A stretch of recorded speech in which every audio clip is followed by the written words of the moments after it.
Hello, GCU community. Welcome to part 2 of the Science of Reading series, brought to you by the Lopes for Literacy group.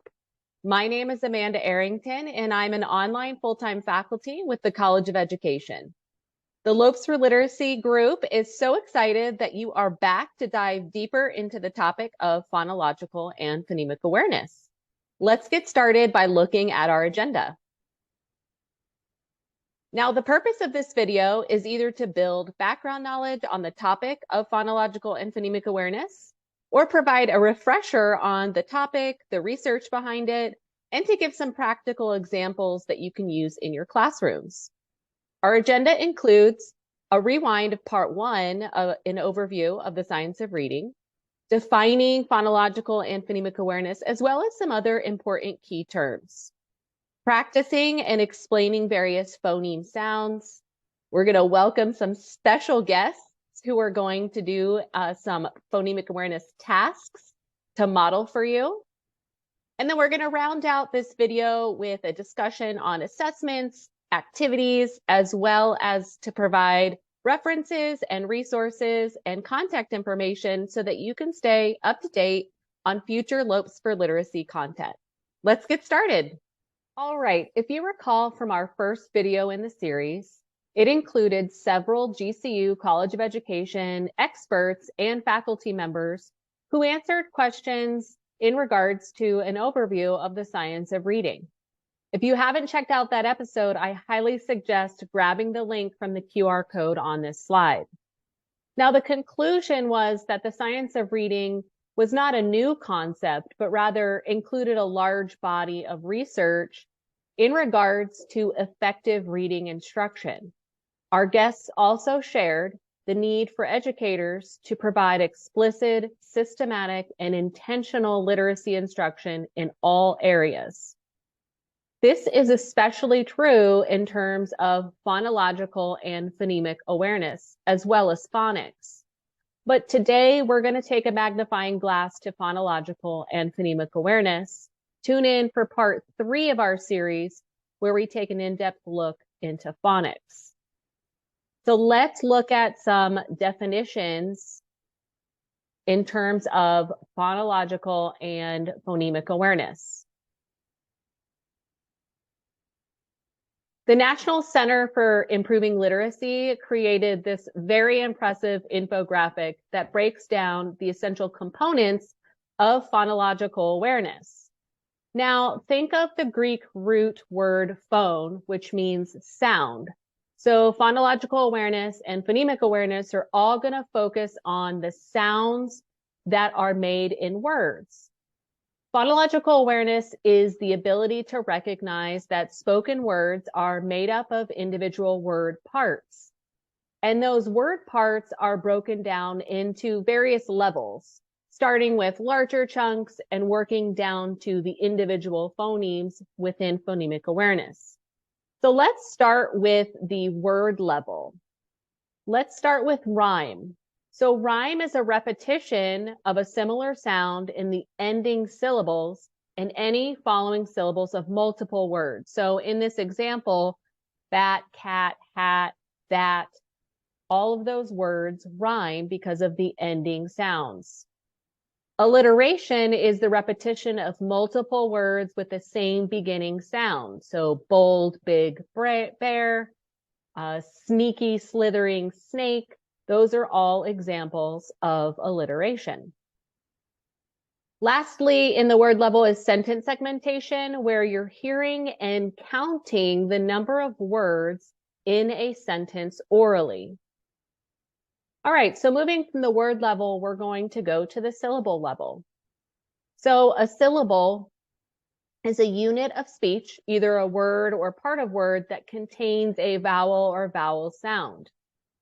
Typically, you'll see students clap or tap the sounds to identify how many syllables are present, but really focusing students to listen for those vowel sounds is a very important skill. The third level is the onset and rhyme level, and an onset is a consonant sound in a syllable that comes before the vowel sound. followed by the rhyme, that's R-I-M-E, which is a string of letters beginning with a vowel and following the initial consonant or consonant blend. Some might think of this as word families. So if we look at our example here, in map, is our onset sound, and app is our rhyme sound. The last level of phonological awareness is phonemic awareness level, which is the most advanced level of phonological awareness. So as you can see in this umbrella, phonemic awareness falls under the umbrella of phonological awareness. Now we're going to take a more in-depth look into phonemic awareness. A phoneme is defined as the smallest unit of sound in spoken language. The word nose will be our example for this slide. When seeing these letters or graphemes in between these slashes, I wanted to notate that those slashes signify the distinct phoneme sound and not the letter or grapheme. You might notice those slashes in your textbooks or other materials. There are 44 most common phonemes in English, and they can be categorized into vowels and consonants. And according to the Institute for Multisensory Education, or IMSE, a wonderful resource for the science of reading, vowel sounds can be defined as speech sounds where the airstream is not obstructed. So let's go back to our example, nose. What vowel sound do you hear in nose? Oh, notice that there is no obstruction of my airstream when I make that sound. Consonant sounds are all of the other letters that are not vowels, including consonant digraphs. So all of the other sounds, consonant digraphs, we'll talk about in another slide. They are a speech sound where the airstream is at least partially obstructed by either your lips, your tongue, or your teeth. So in nose, make the first sound you hear. Where is your tongue when you make the sound? Right, mine is at the roof of my mouth. What about the ending sound? No, I feel that vibration between my teeth. This is very important to work with students on observing their mouth, their tongue, their teeth when they're learning how to make these various sounds. To go more in depth, both short and long vowels, I'd like to utilize realistic images when teaching students different sounds. Let's practice those sounds and consider your mouth placement like in our previous slide. Short vowels like cat, ah, bed, eh, pig, eh, mop, ah, and sun, are all short vowel sounds. Long vowels, which you see here, like cake, wheel, I'm, ode, road, and glue, are all long vowel sounds. Again, no obstruction of my airstream, and you hear that long sound, that letter name sound, A, E. I wanted to share a great way to practice noticing vowel sounds, and really for any sounds, while you're in the grocery store with your child, or maybe you can suggest this to your parents to work on identifying and using real-world applications for students to interact with oral language while shopping for food. So while you're at the grocery store, trying to notice different sounds. Do you notice any fruit with a short A sound? How many apples do we need for breakfast? This is a great way to get students involved while they're shopping and just help flourish that vocabulary as well as noticing different vowel sounds. Ambiguous vowels are combinations that make a variety of different sounds. or combinations that also make the same sound. So R-influenced vowels are when an R controls the pronunciation of the preceding vowel, like in bird, chair, or yarn.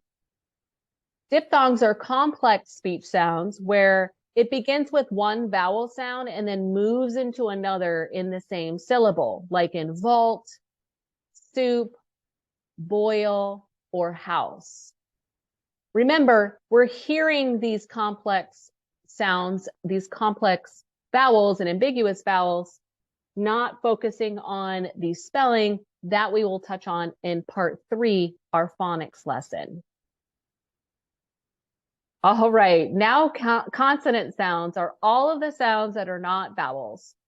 These are individual consonants and words to practice on, either in the initial position, as you can see here by this list. You can also see consonant sounds in other positions in the word as well. Consonant digraphs are two letters that represent one sound. They can be present at the initial or the ending sound, or both, like in the example church. Church is both at the beginning and the ending. I think that's kind of cool. Shadow, sh, thumb, and wheel. Always making sure to include hand motions is another really great multisensory technique when teaching different sounds. Practice makes perfect, and this is especially true when teaching students the different phoneme sounds. While I'm not going to share this specific video, I highly suggest watching Yvette from the Roland Center for Language and Literacy. She models the 44 phonemes while also sharing the need to make crisp sounds to avoid adding additional phonemes at the end of those sounds. This can be very confusing for students. So grab a coffee, grab a snack, watch this video, and come back for a discussion on phonemic awareness instruction. Grab the link down there and have fun. All right, I hope everyone had a great time learning how to practice all 44 of the phoneme sounds. Now we're going to look at aligning phonemic awareness instruction and practices with the science of reading. So Berkins and Yates discusses a misunderstanding that some have that phonemic awareness and phonics are the same. She states that phonemic awareness and phonics are reciprocal, and they are skills that should actually be woven together when providing instruction to students. Phonemic awareness has been shown to aid students when learning phonics and vice versa. As you can see here on Scarborough's reading rope, phonological awareness is one of the strands, especially phoneme instruction, in the reading rope. Now, in part 3 of our series, we will take a look at the other strands, decoding and sight recognition. As you can see, the impact that quality phonological and phonemic awareness, especially at the sound level, is crucial to positively impacting students' accuracy, fluency, and ultimately, as you can see here towards the end, skilled reading. So now let's talk about phonemic awareness curriculum. There are several research-based curriculums that include high-quality phonemic awareness instruction. Now, having a curriculum that is aligned to the science of reading is not the only factor in student reading achievement. The teacher's understanding, our understanding of explicit, systematic execution of these specific skills is just as much of an impact on students. So here are some tips that I want you to keep in mind when providing phonemic awareness instruction, whether you have those curriculums in your classrooms or whether you don't. Firstly, engaging, interactive, and fun. Our phonemic awareness instruction should be lots of fun because these are our youngest learners. We're talking kindergarten, first grade. So keep it short, sweet. Short little bursts throughout the day are also great. Feel free to integrate during carpet time, before reading a story, waiting in line at bathroom breaks, on your way back from lunch. Just try to keep a predictable schedule. Number 2, your phonemic awareness instruction should be intentional and purposeful and goal-oriented. It's important to have a plan to address very specific skills and also to have word lists ready. This is a really great topic to plan with your PLC or your grade level groups. Break up the tasks, break up creating different word lists for the different skills and collecting manipulatives. Okay, number 3, phonemic awareness instruction should be a component of more comprehensive explicit literacy block. Be sure that all of your students are present for this very crucial part of your Tier 1 instruction. Number 4, anytime that you can incorporate multisensory techniques where you're using manipulatives, body movement, games, or music, the more engaging it will be to students, especially when introducing a new concept or intervening with students who are struggling with a skill. Okay, we mention intentional, explicit, and systematic instruction a lot when we refer to the science of reading. And I want to notate that it really moves beyond just having a plan and a sequence or a curriculum of what you teach to your students. It really refers to the educator understanding these essential skills that will benefit our students to become proficient readers. DeVries breaks down these 7 dimensions of phonemic awareness. These first 3 that you see in pink, the ability to hear syllables and words, the ability to hear initial sounds and recognize alliteration, and the ability to distinguish rhyme and rhyming words, ideally is to be mastered by the end of kindergarten. Now, looking at these last 4 in purple, the ability to distinguish oddity or discriminating against sounds, the ability to blend sounds together orally to create a word, the ability to segment the sounds and words apart orally, and then lastly, one of the most complex, the ability to manipulate sounds orally to create new words, which includes substitution and deletion. Those 4 is ideally to be mastered by the end of 1st grade. Now, we all know that all of our students are very different, and so using formal and informal assessments that we'll talk about soon is key to determining where instruction goes, the need for remediation, or even acceleration. Those 7 dimensions fit under this umbrella of phonological awareness, specifically the subsection of phonemic awareness. Now, I'm really excited to introduce some special guests from GCU's College of Education to provide you explicit instruction on each of these skills. I want you to take note of the various features of phonemic awareness instruction that we just discussed while you watch these clips. See you soon, and remember, have fun. Phoneme discrimination is the ability to hear the similarities and/or differences between 2 or more phonemes within words. Here's an example. Tell me the word that has a different sound at the beginning sounds. Block, game, bag. Block, game, bag. Game has a G, and the others have a B. Phoneme discrimination. Let's learn about phoneme isolation. Isolating a phoneme is the ability to identify or hear one phoneme and break it apart from the rest of a word. Now, this can occur at the initial or the beginning, the middle, or the end of a word. Try using echelon boxes and manipulatives to incorporate multisensory strategies when practicing this phonemic awareness skill. Let's practice with a few words using this Canva template.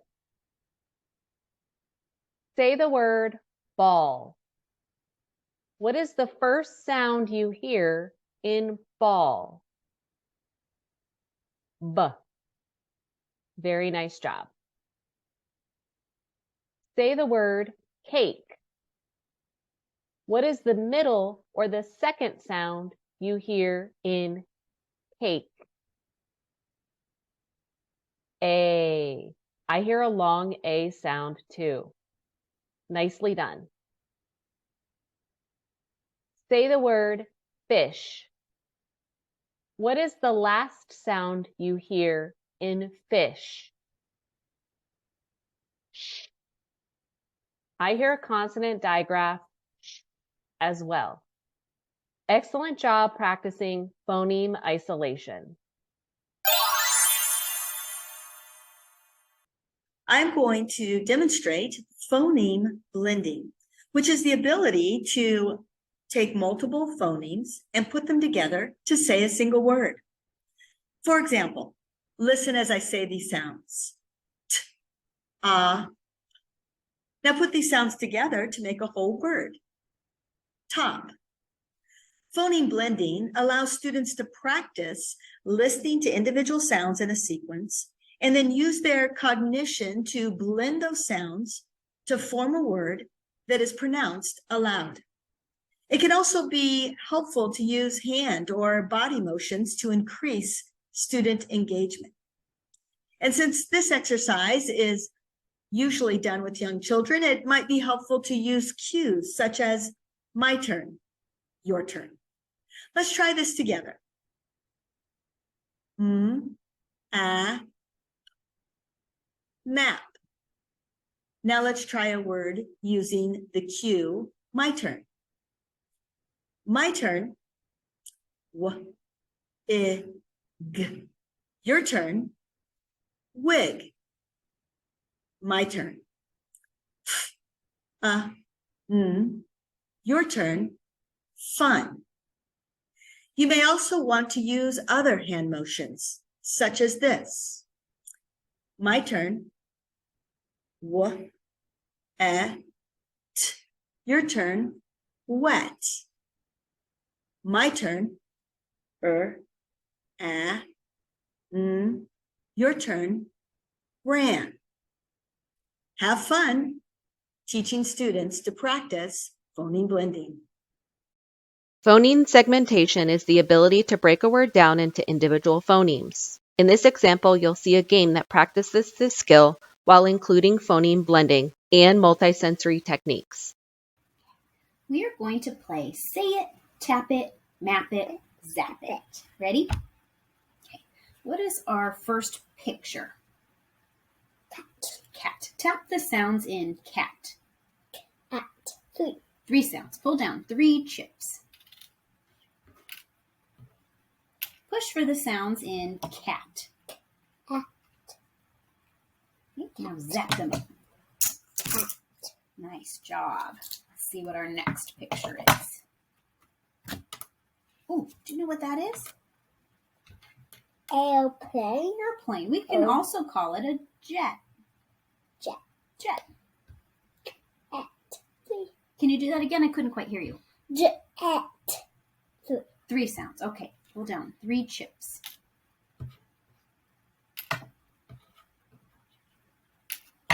Oops, you gotta push for the sounds first. Use this hand. Whoop. Jet. Be sure I can hear you when you're pushing the sounds. Okay. So what our next picture is. Ooh, this one might be tricky.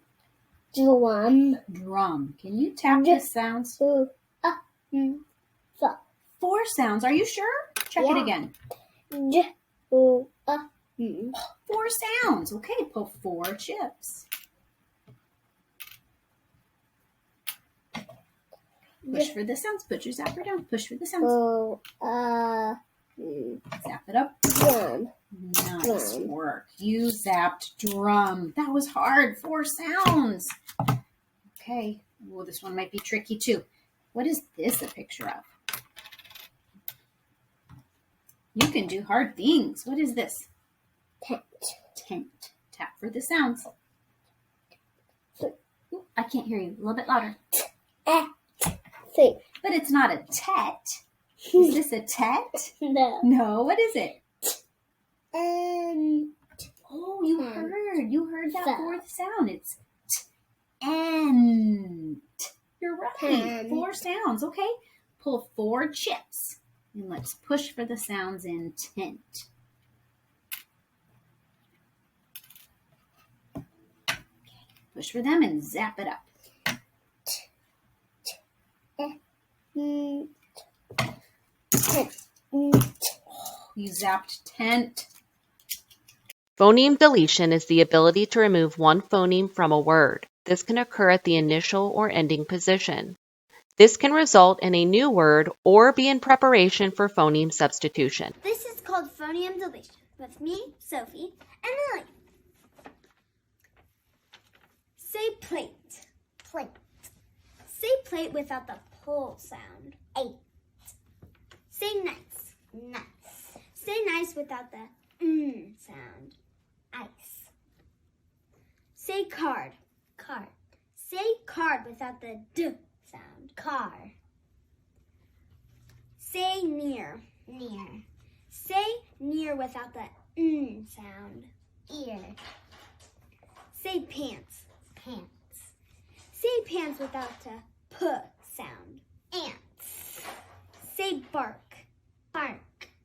Say bark without the k sound. Bar. Perfect. Very good job. Now, helpers, one thing that we want to make sure that teachers know is when we are saying these phonemes, we want to make sure that we don't add extra sounds to them. So we want to clip them and say them fast. So the word, the phoneme b, say b. B. We don't want to say b because then we're adding extra sounds, right? So it's b. Your turn. B. Good. And p. P. Nice. So you guys just did a really great example that's going to help other teachers in teaching students how to read and using phoneme deletion. Hi, Glory. Thank you so much for joining me. No problem. So today we're going to work on phoneme substitution, and that is the ability to remove one phoneme, a sound from a word, and replace it with a different sound or a different phoneme to make a whole new word. Are you ready? Yep. Okay, let's go on. So here we're going to use these Elkonon boxes, and what we're going to do is we're going to move a tile for each sound that we hear, okay? So first of all, what is this item you see here on this top left corner? A ball. Good. And for the word ball, can you do the sounds? How many sounds do you hear? So let's do the sounds.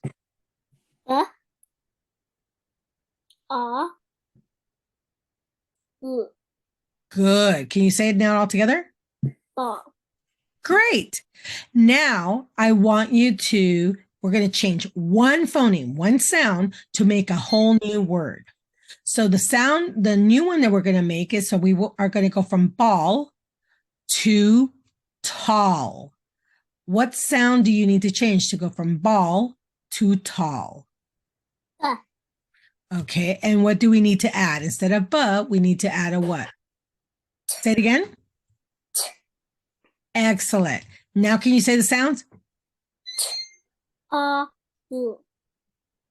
together? Perfect. Thank you so much, Glory. You did wonderful. Do you have any questions? No questions. Awesome. Wow, thank you to our special guest faculty members and their special guests for modeling those various phonemic awareness skills. I especially appreciated the multisensory techniques that I saw, explicit definitions of each of the skills, and the intentional teaching strategies that were shared by our guests. Okay, so we're going to move into assessments now. Phonemic awareness skills can be assessed formally, like in a DIBELS or an NWEA MAP reading assessment that are typically given several times a year to your students. Some of these other formal assessments can be administered by speech therapists or trained personnel if a more intensive intervention is needed. Now, informal assessments like the Quick Phonemic Awareness Assessment or DeVries has a pre and post assessment that can be administered by a classroom teacher. In addition, some other informal assessments, consider using things like checklists or rubrics to take observational data. This can be especially useful to decrease high stakes testing for young children, and it really provides a more real world application of skills that you can do with a small group of students. If you look at this sample checklist here of the 7 dimensions of phonemic awareness, I notate 2 students that might need another tier of instruction and intervention in the various phonemic awareness skills. I also notice that almost my entire class needs continued instruction in these last 2 dimensions of phonemic awareness, which are the most complex. More time should be spent on instruction versus assessment. However, assessment data should be reviewed in order to make those goal-oriented and intentional instructional plans that we had spoke about earlier. All right, now the best part. There are so many ways to have fun and practice phonemic awareness skills. I'm just going to share a few.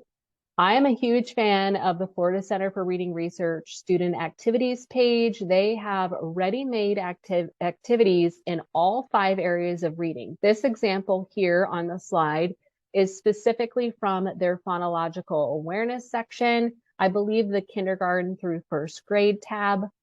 Reading Rockets is also a great resource. They have great ideas that include having fun with rhyming words, including nursery rhymes into your practice.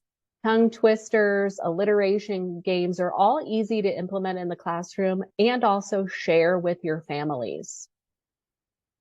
I Spy games when going around the block, taking a walk, shopping, or even just around the house. Adding that multisensory component and physical activity by jumping, skipping, hopping on picture cards, hopscotch, or even sorting sounds using counters, Legos, beads, your snack, as seen in a couple of our videos, are both effective and fun for children.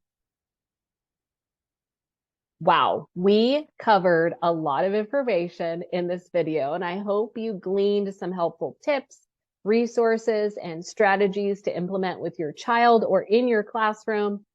My last word of advice is to never stop learning. That is essentially the idea of science of reading. Science is the pursuit and application of knowledge, and here are just a few of the references to get you started on that pursuit so that you can provide your students with high quality research-based reading instruction. Another suggestion is to observe your fellow colleagues. Find a teacher, an effective educator that implements explicit, systematic, and multisensory phonemic awareness instruction. Ask them questions, plan with them, and interact with their students while you are observing. It is one of the best forms of professional development. There's a couple more. And a big thank you for your time today, for sticking with me. Consider following the Lopes for Literacy Facebook page right over here at this QR code.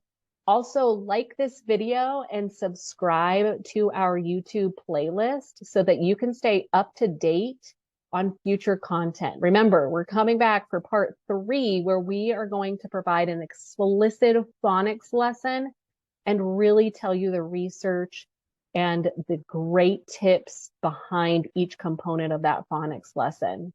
Feel free to share our contact information with your friends, colleagues, and family. And thanks again, everyone. Lopes out.